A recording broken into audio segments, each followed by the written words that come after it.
ప్రభు యొక్క ఘనమైన నామాన్ని బట్టి ప్రతి ఒక్కరికి వందనాలు. ఈ ఉదయకాలాన్ని దేవుడు నీకు ఇచ్చినటువంటి గొప్ప అద్భుతమైనటువంటి వరం ఏంటంటే, నీవు ప్రార్థన చేస్తూ ఉన్నప్పుడు నీ ప్రార్థన ఆయన ఆలకించి ఆ ప్రార్థనకు తగినటువంటి సమాధానాన్ని దయచేయడమే. కనుక భూమి మీద ఒక మనుషుడు ప్రార్థన చేస్తూ ఉంటే పరలోకమందున్నటువంటి తండ్రి ఆ యొక్క ప్రార్థన ఆలకించి ఆ ప్రార్థనకి సమాధానం ఇవ్వడం అనేది ఎంతో గొప్ప విషయం. అది మనం దైవ సన్నిధిలో ప్రార్థన చేస్తూ ఉన్నప్పుడు మన ప్రార్థనలో ప్రభు ఆలకించి మనకు అన్ని విషయాల్లో కూడా కృప చూపడం అనేది అది చాలా శ్రేష్టమైనటువంటి విషయం. ఆదికాండము 17:20 ఇష్మాయేలును గూర్చి నువ్వు చేసిన మనవి నేను వింటిని, ఇదిగో నేను అతనిని ఆశీర్వదించి అతనికి సంతానాభివృద్ధి కలుగజేసి అత్యధికముగా అతని విస్తరింపజేసినను. అతను 12 మంది రాజులను కన్ను, అతనిని గొప్ప జనముగా చేసేదను. ఇదైనా ఒక మనుష్యుడు ప్రార్థన చేస్తూ ఉంటే ఆ యొక్క ప్రార్థనని దేవుడు ఆలకిస్తూ ఆ యొక్క మనవికి తగినట్లుగా సమాధానం అనుగ్రహించడం అనేది దాది నెరవేర్చబడినట్లుగా కార్యం చేయడం అనేది గొప్ప విషయం. ఈరోజు మనం ప్రార్థన చేస్తూ ఉంటే మన యొక్క ప్రతి ప్రార్థనని ఆలకించి మనకు అన్ని విషయాల్లోనూ కృప చూపుతూ ఉన్నారంటే అది సామాన్యమైనటువంటి విషయం కాదు. ఇంకా ఆదికాండము 19:21 ఆయన ఇదిగో నీవు చెప్పు నీ ఊరిని నాశనం చేయని ఈ విషయంలో నీ మనవి అంగీకరించి తిని. కనుక ఈ దినాన మన మనవి ఆయన అంగీకరించేలాగా ఆయన ఆలోచన చేస్తూ ఉండగా మనం ఆయన సన్నిధిలో శ్రేష్టమైనటువంటి విజ్ఞాపన చేయడానికి మనం సిద్ధపడేటువంటి వారుగా ఉండాలి. కాబట్టి ఎంతమంది ఈరోజు మీ యొక్క ప్రార్థన దేవుడు ఆలకిస్తున్నటువంటి ధైర్యం మీ హృదయంలో ఉంది?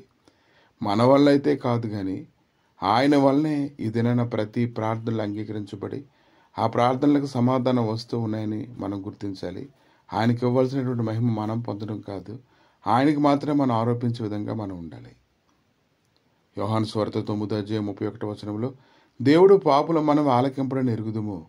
ఎవడైనా దేవభక్తుడై ఉండి ఆయన చిత్తం చొప్పున జరిగించినట్లా ఆయన వాని మనవి ఆలకించును. కనుక ఆయన చిత్తం చొప్పున ఎవరైతే జరిగిస్తారో భూమి మీద ఆయన ఉద్దేశంలో ఎవరైతే నెరవేరుస్తూ ఉంటారో వెంటనే వారు ప్రభు వారికి సమాధానం అనుగ్రహించి అన్ని విషయాలు నడిపించడానికి ఆయన శక్తిమంతుడు ఉన్నాడు. ప్రభు అయినటువంటి యేసుక్రీస్తు కూడా యోహాను సువార్త 11:41 ఆయన మాట్లాడుతూ ఉన్నారు. అంతటా ఆ రాయి వారు తీసివేసిరి. యేసు కన్నుల పైకెత్తి, తండ్రి నీవు నా మనవి విన్నందుకు నీ కృతజ్ఞతాస్తులు చెల్లించున్నాను.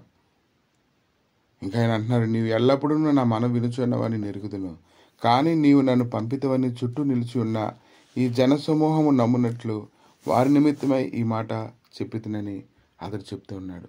కాబట్టి దినాన్ని మీరు గుర్తించండి, మీరు ఆలోచన చేయండి. కీర్తన 107:29 ఆయన తుఫానును ఆపివేయగా దాని తరంగంలో అణిగిపోయాను. కేవలం ఆయన వల్ల మాత్రమే జరుగుతాయని దినాన్ని గుర్తించాలి. మనం చేస్తున్నటువంటి ప్రతి విషయంలో అది మన ఘనత కాదు, మన గొప్ప కాదు, ఇంకా మన సొంత ఆలోచనలు ఉన్నటువంటి మహిమ కాదు, కానీ ఆయన మాత్రమే మన మనవి ఆలకించడం ద్వారా మనం ప్రతి విషయంలో తప్పించబడుతున్నాం. కాబట్టి ఈరోజు నువ్వు దైవ సన్నిధిలో మనవులు చేస్తున్నటువంటి నీవు ఎలా ఉన్నావో నిన్ను పరిశీలన చేసుకోవాలి. ప్రతి ప్రార్థన అది అంగీకరించబడేలాగా నీవు ఉండాలి. 1 యోహాను 5:13 ఆయనను బట్టి మనకు కలిగిన ధైర్యం ఏదనగా ఆయన చిత్తానుసారముగా మనం ఏది అడిగినను ఆయన మన మనవి ఆలకించినదే. ఆయన ఉద్దేశాలు మనం ఎలా తెలుసుకుంటామో, ఆయన ఆలోచనలు ఎలా ఎరుగుతామంటే ఆయనతో సహవాసం చేయడం ద్వారా ఆయన ఎలా ఆలోచిస్తున్నాడో, ఆయన ఏం చేయించి ఉన్నాడో ఖచ్చితంగా అది మనం తెలుసుకోగలుగుతాం. అప్పుడు మన యొక్క స్థితి మారుతుంది, మన ఆలోచన తలంపులు మారుతాయి, మన ప్రార్థన విధానం కూడా మారుతుంది. కనుక అప్పుడు నువ్వు ఏ ప్రార్థన చేసినా ఆయన చిత్తానుసారంగా అడుగుతావు కాబట్టి ఖచ్చితంగా అది నీకు దొరుకుతుంది. ప్రభువా మీ దయగలిగిన హస్తాలకి సమయాలు అప్పగించుకుంటుండగా తండ్రి, అనుదినము అనేక మంది ప్రార్థనలు చేస్తుండగా తండ్రి, అన్ని ప్రార్థనలు ప్రభువా నీ చేతిలో అంగీకరించబడుతుండగా నాయన అది మా వల్ల అనేటువంటి గొప్పతనం బట్టి కాదు, కానీ నీ కనికరాన్ని బట్టి మాత్రమే నాయన నువ్వు కార్యాలు జరిగిస్తూ ఉన్నావు తండ్రి. ఆకాశం నీ సింహాసనం ఏంటుండగా, భూమి నీ పాదపీఠం ఏంటుండగా ప్రభువా నీ పాదములు పెట్టుకునేటువంటి స్థలంలో మేము ఉంటుండగా తండ్రి, మా ప్రతి ప్రార్థన ఆలకిస్తున్నందుకు మీకు వందనాలు చెల్లిస్తూ ఇంకను నాయన మా మనవలు ప్రభా సరాసరి నీ సన్నిధిలోకి చేరినట్లుగా దానికి సమాధానం మేము పొందినట్లుగా మమ్మల్ని మేము నూతనపరుచుకుంటూ కృప దయచేయమని, మీరే మహిమగంత ప్రభావాలు పొందమని యేసుక్రీస్తు నామములు అడిగి వేడుకుంటున్నాము తండ్రి. ఆమేన్.